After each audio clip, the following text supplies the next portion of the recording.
شوفوا الاستغلال وصل لحد فين.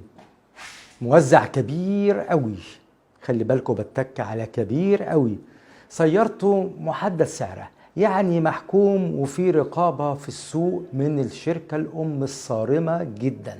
عمل شيطاني، عايزين تعرفوه هقول لكم عليه في كلام من الآخر.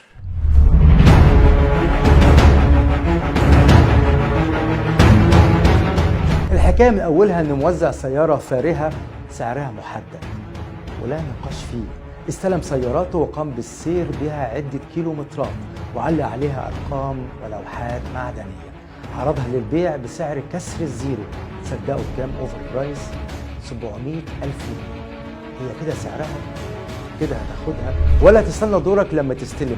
طبعا لأن زبون السيارات الفارهة لا يهمه الأسعار، وقف العملاء في الطابور، أما الموزع والأعلى سعر.